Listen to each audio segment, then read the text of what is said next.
According to Mount Sinai Hospital, over 90% of women are menopausal by the ages of 55 or 56. And for 5% of the American population, it occurs between the ages of 40 to 45. On a more broader scale, the hospital reports that 80% of women have some symptoms of menopause and some 20% have severe symptoms. Melissa Tohlakai is an expert helping women navigate menopause naturally without the assistance of hormone replacement therapy or other medications. She is a qualified naturopath, nutritionist, herbalist, and board-certified holistic practitioner. Over the past decade, Melissa has been working with women to help them use natural methods to navigate their symptoms after being told by their physicians that their hot flashes, weight gain, and other perimenopausal symptoms can only be treated with hormone replacement therapy and who are looking for a more natural and sustainable option. She provides savvy women with the tools in their toolkit to lose stubborn weight, escape debilitating hot flashes, and rescue the health of their intimate areas. For this native Australian turned American transplant, Melissa has plenty of experience and knowledge on what acceptance in your health, life, and personal journey is supposed to look like. And she joined me this week to share the intimacy of her work, the importance of her passion for it, and how women can reclaim control of their health, their intimate life, and live a more full and rewarding existence. I'm Kevin McShann. Let's have this conversation.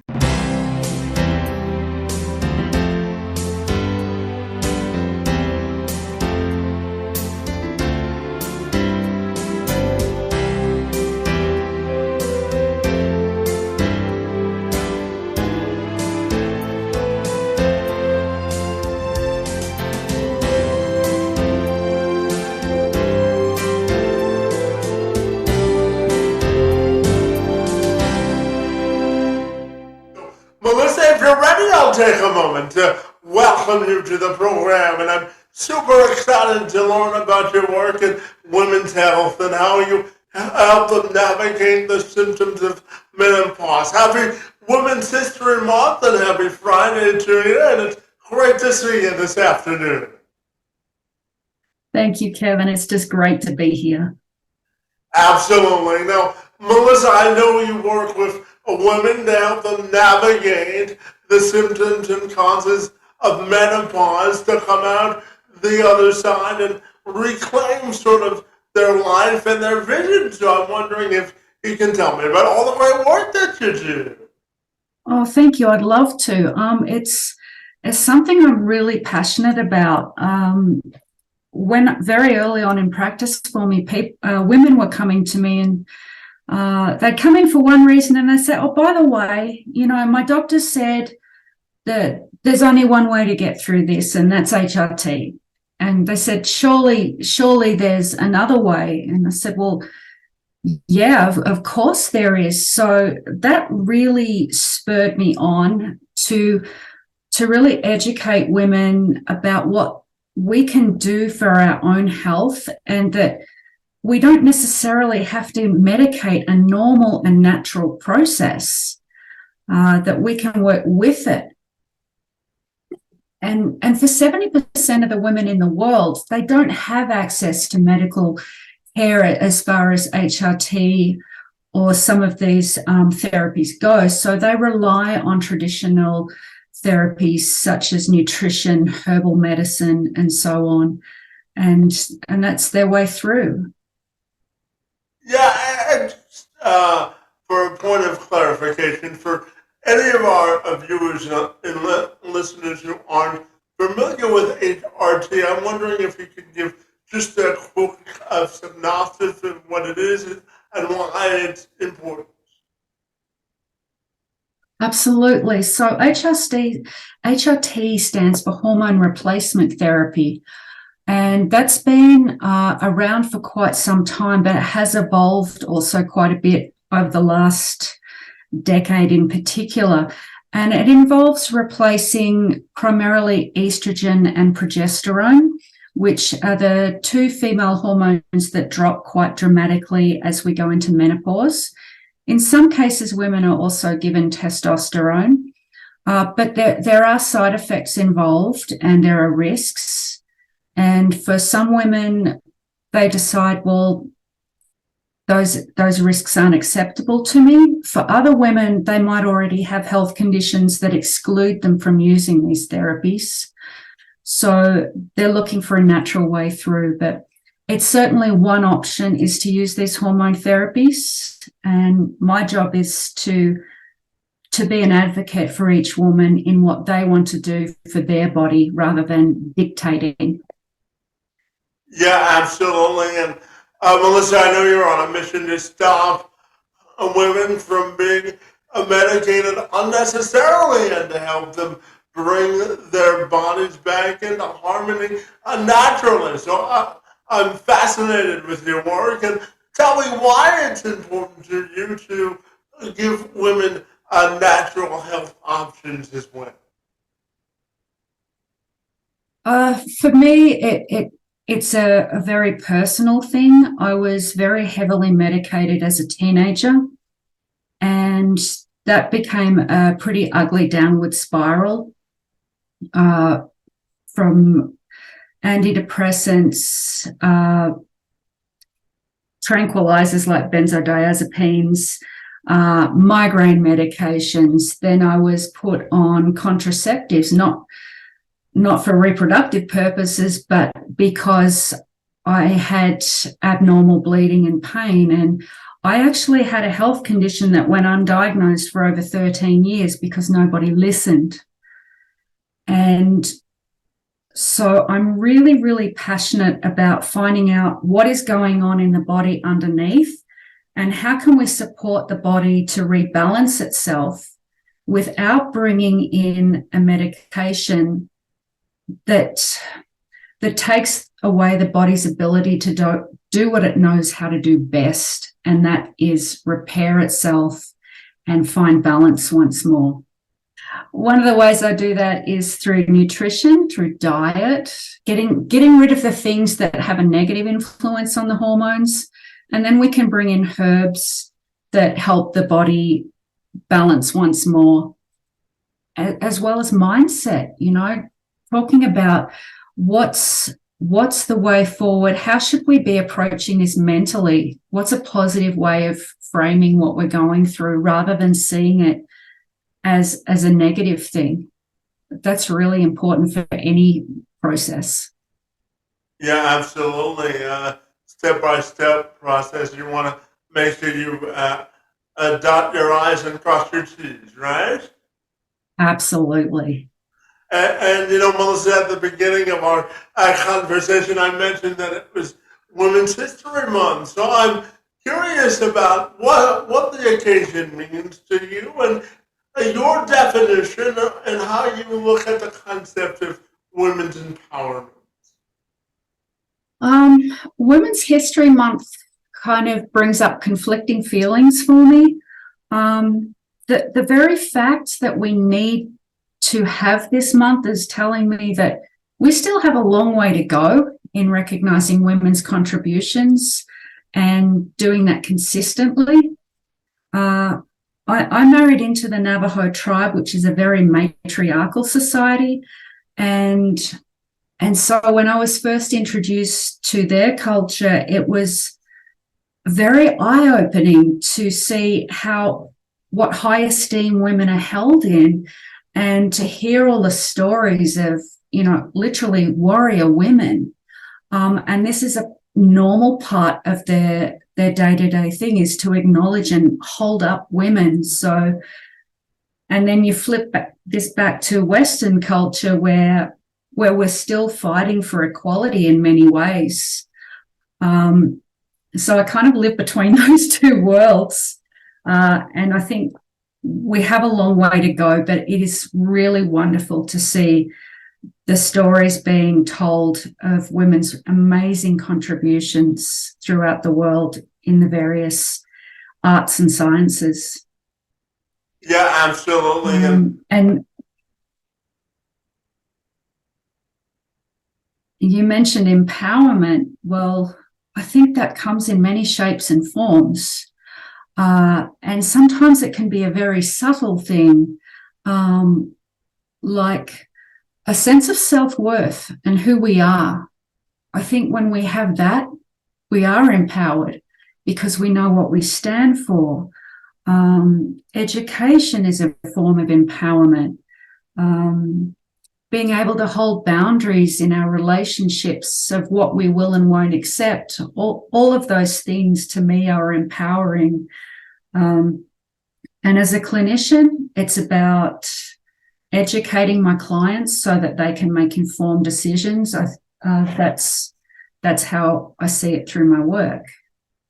Yeah, absolutely. And I know that you've spent the last decade helping women sort of make sure that they know what all of their options are when it comes to treating menopause, and not necessarily always going with their doctor's first recommendation. So I'm curious to ask you about the importance of empowering women to make their own healthcare decisions when it comes to menopause, and how important that is in your view. Yeah, I think number one is I always tell women, ask questions, question everything, whether it's from your doctor, whether it's from myself, whether it's from something you read on the internet. Just question.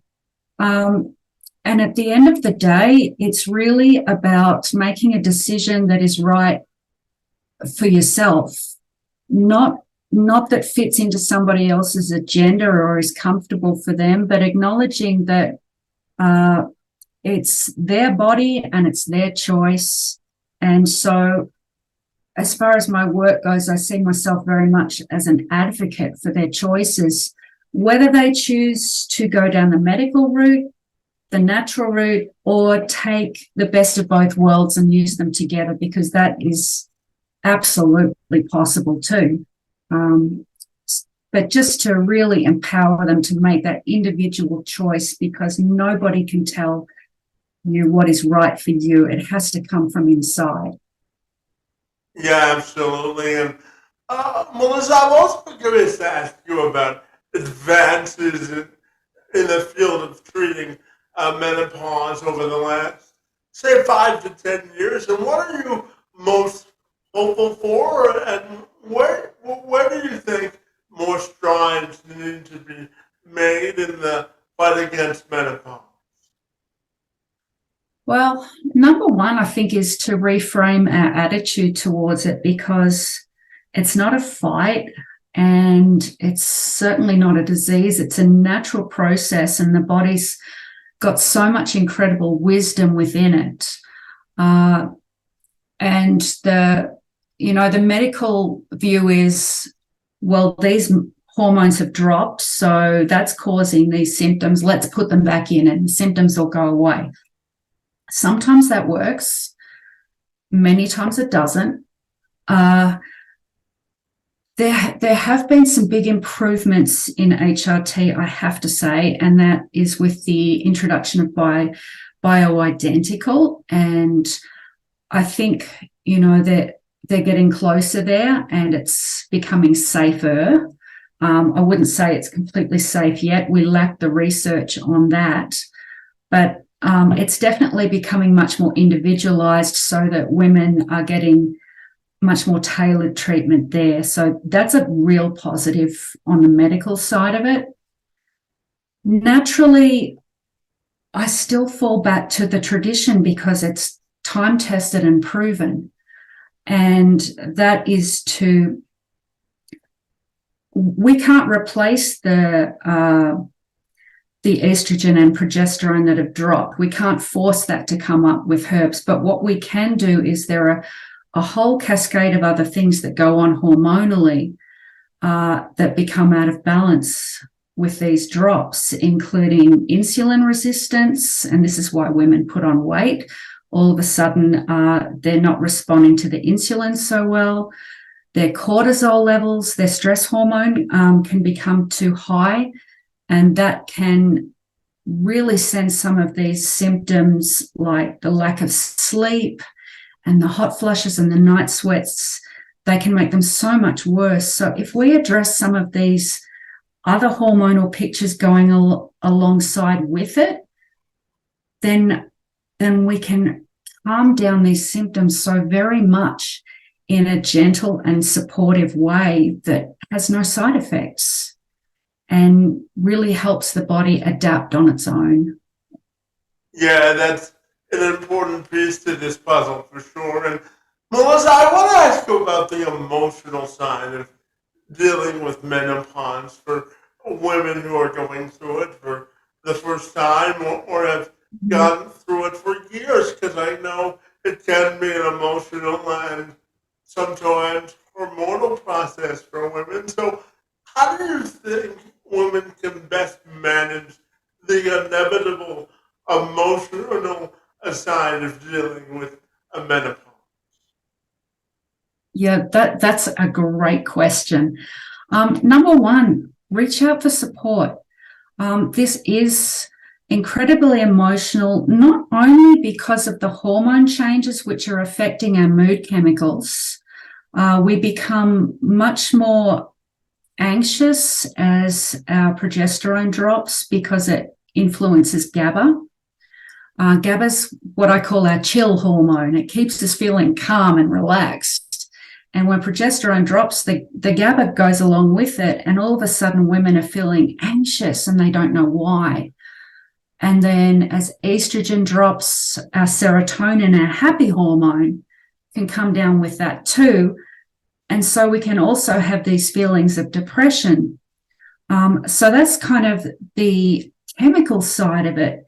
But then you've got the emotions of realizing that this reproductive stage of our life is over. And for many women, that's a grieving process, to come to terms with, well, there aren't going to be any more children, and some women may never have had children.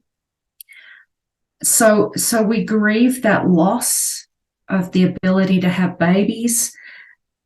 And we've also been trained by the media to think that we're washed up now. And it's so untrue.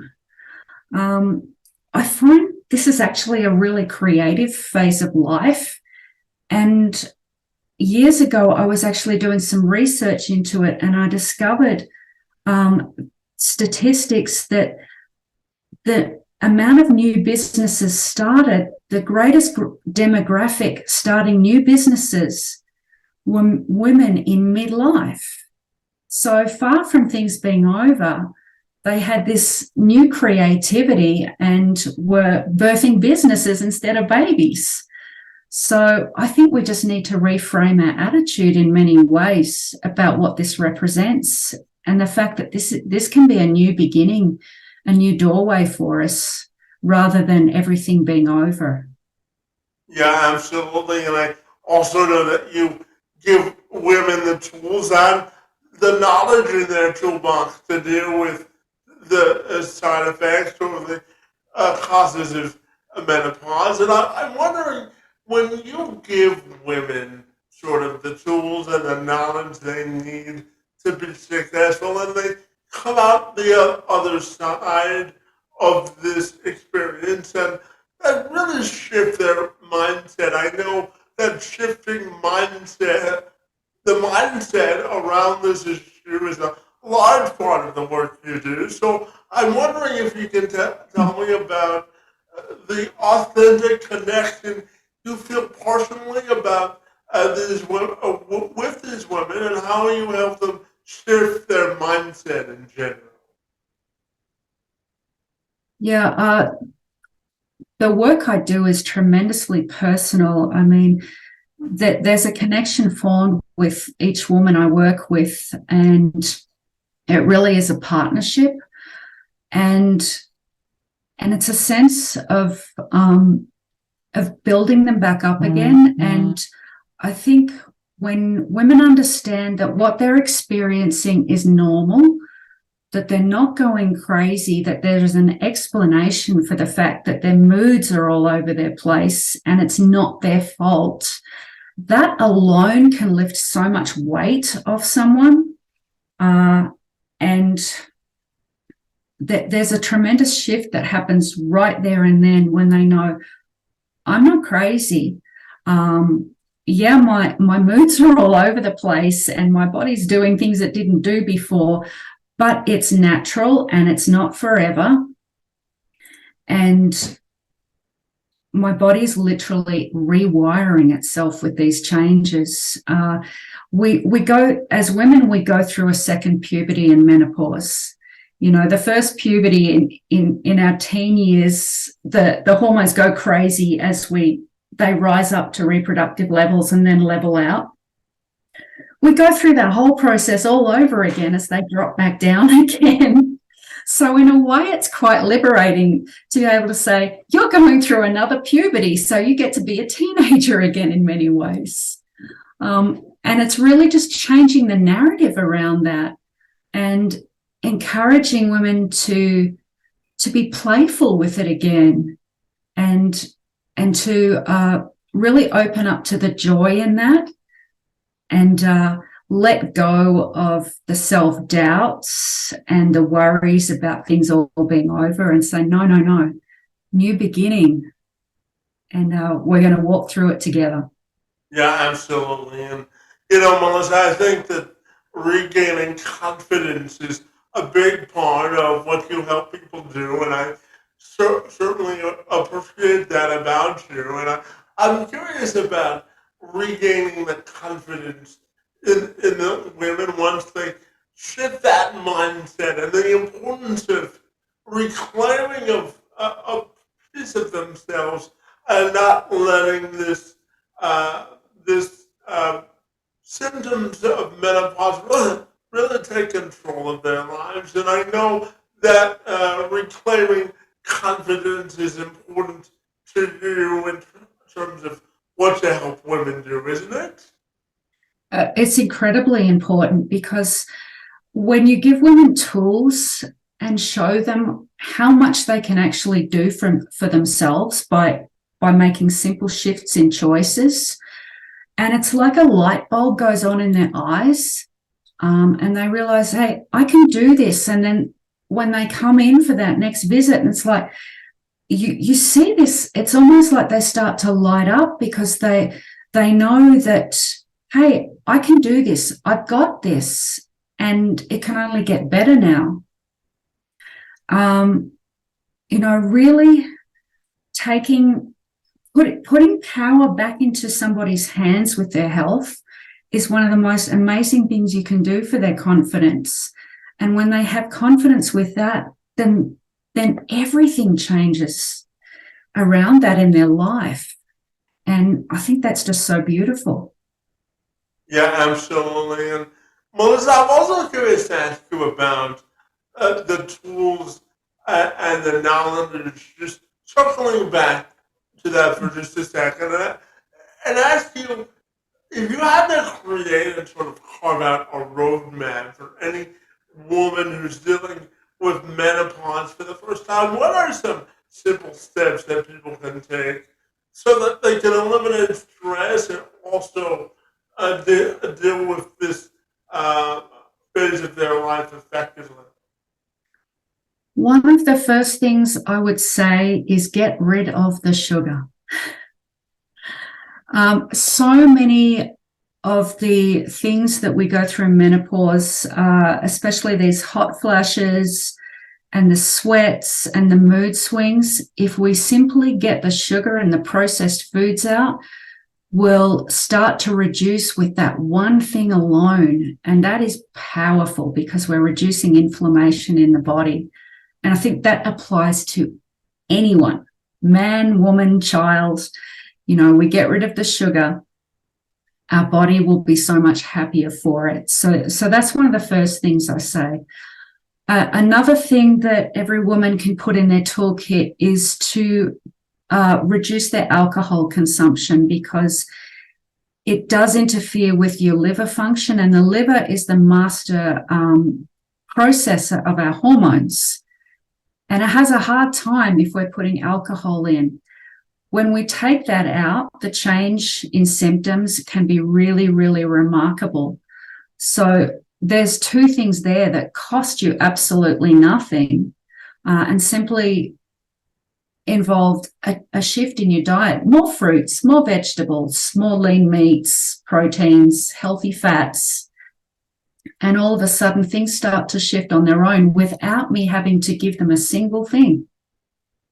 Yeah, absolutely. And Melissa, I bet you would agree with me that dealing with menopause is a stressful situation for many women who have gone through it for the first time, and dealing with the stress of life and the symptoms of menopause can really cause to be a tremendous intersection where women have a choice to make, right? So I'm wondering, when you work with women to reduce stress and the symptoms of menopause, I'm curious how you believe that stress is interconnected, and lowering the stress of life can also help you deal with the symptoms of menopause as well. Yeah, great question. Stress pushes up a hormone called cortisol, and cortisol affects our weight. It affects our other hormones. It affects our sleep. And if we're not sleeping, my gosh, I mean, I don't know about you, but if I'm getting up in the morning and I haven't had enough sleep, I'm not the most pleasant person on the planet. Happened to me this morning. So. Oh no. Yeah. So by regulating that stress, it's a really big part of the picture, and simple tools for that. Some people meditate. I personally have a hard time sitting still. So for me, it's going outside and going for a walk, or it could be gardening. But it's something that I can do that takes me out of my head and back into my body.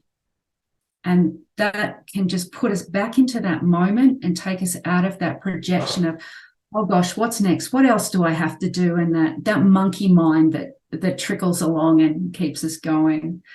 And I think yoga is also a really powerful tool for stress too.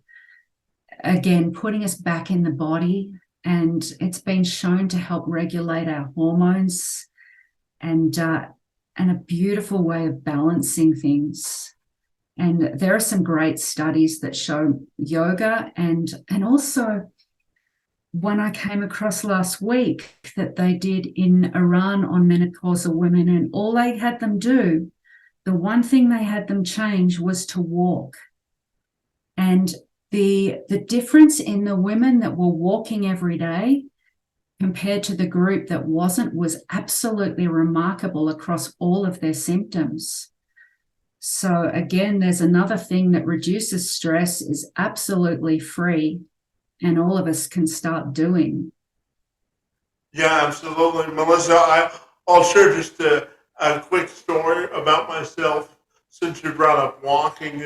Melissa, I was born with what's called spastic quadriplegia cerebral palsy. Simply means that I don't have enough oxygen in my legs to walk normally. And I think walking is the most simplest and most effective form of exercise that makes the big difference in my overall lifestyle and can make a big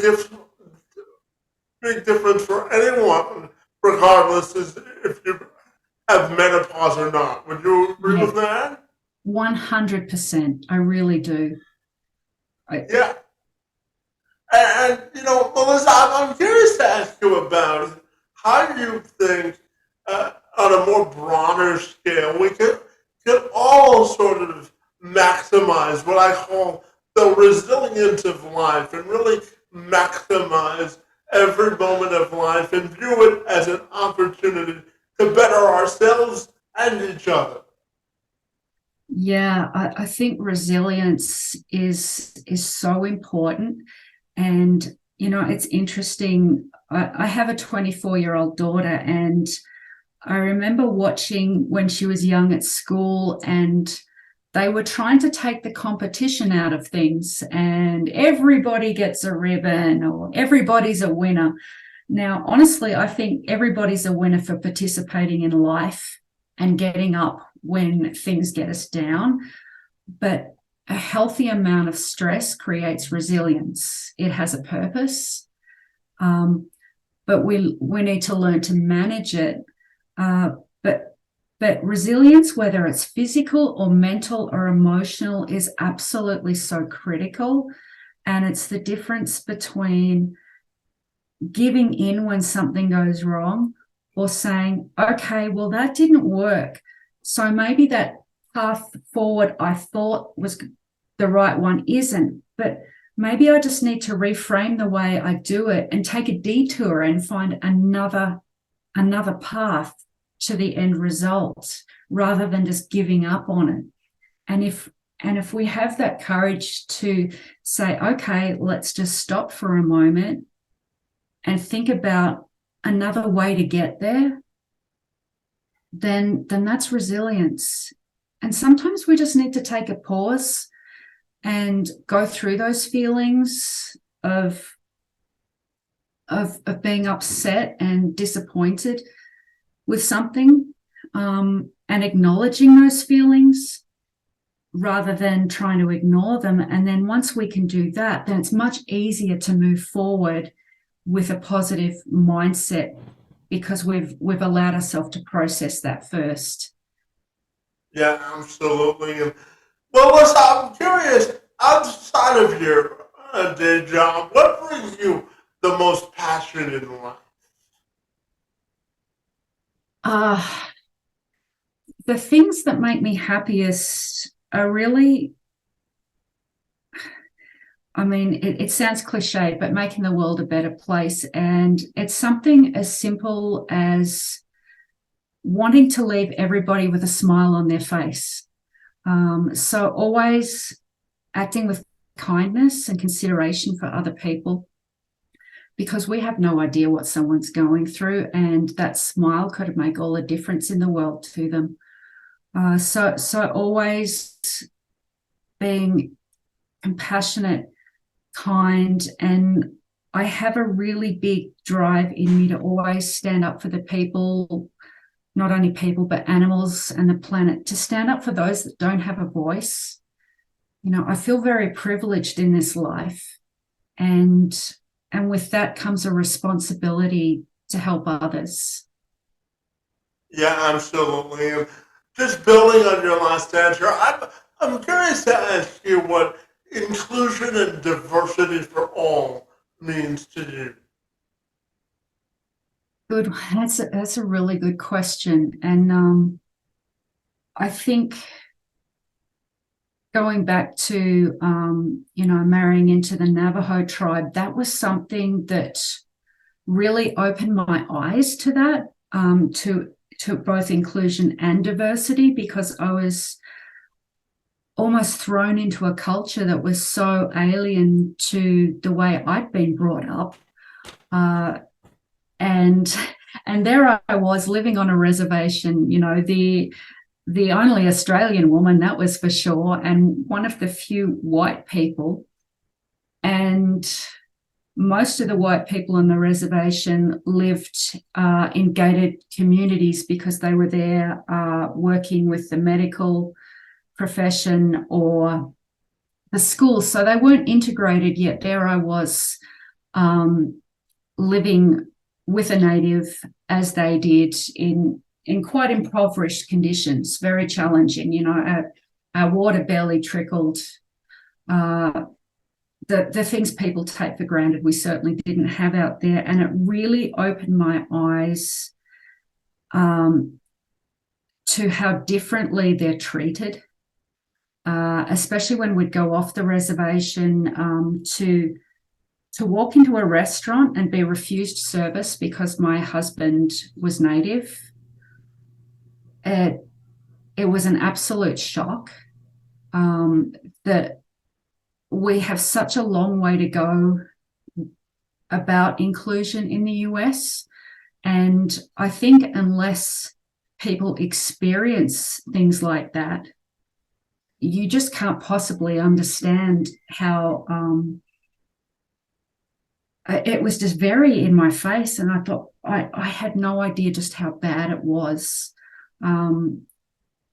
We're all human beings, and we all have something to contribute in this world, and we need to listen to each other and open ourselves up, and to be brought into a culture that's so rich and has such history and intelligence and lives so well with the planet. My gosh, as you know, as a white woman, we have so much to learn from Indigenous communities, and we need to let go of feelings of knowing it all or knowing better or trying to tell people how to live their life, that you need all this money or you need all these things, when I see people living so simply but so richly in culture. So, I mean, it's a huge topic and something I'm pretty passionate about. But every day for me is a learning experience on how to do it better. Melissa, my final question for you has to do with your own personal and professional legacy and how you want that to be defined.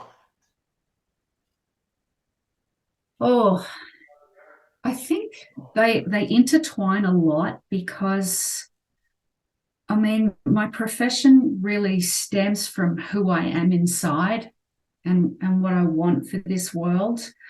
And one of the things is to be an advocate for others in their choices, and also to be a voice and stand up and say, well, there are other ways, and just educate people on that.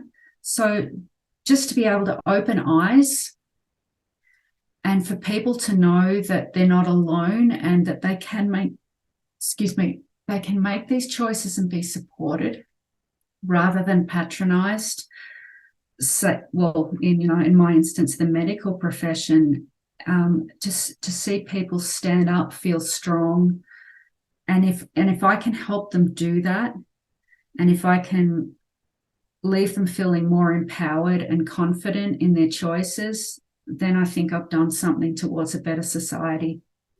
Yeah, absolutely. And finally, Melissa, tell me, if people want to get connected with the good work that you do surrounding menopause and women's health, what's the best way they can do that? If they go, I have a website called Hot Flash No More. If they head on over there, they can enter their email, and that will get them onto a wait list for my new menopause course, and they'll get some information each week on things they can do for themselves in menopause, and they'll also get my contact details should they wish to connect personally. Fantastic. Well, I really want to thank you for the good work that you do to help women navigate the symptoms of menopause and really optimize their personal and individual health. And I want to thank you for joining me this afternoon to engage in conversation. And I want to thank you for the privilege of your time. It's most appreciated. Oh, thank you, Kevin. Likewise, I really appreciate the chance to have these conversations and the work you're doing.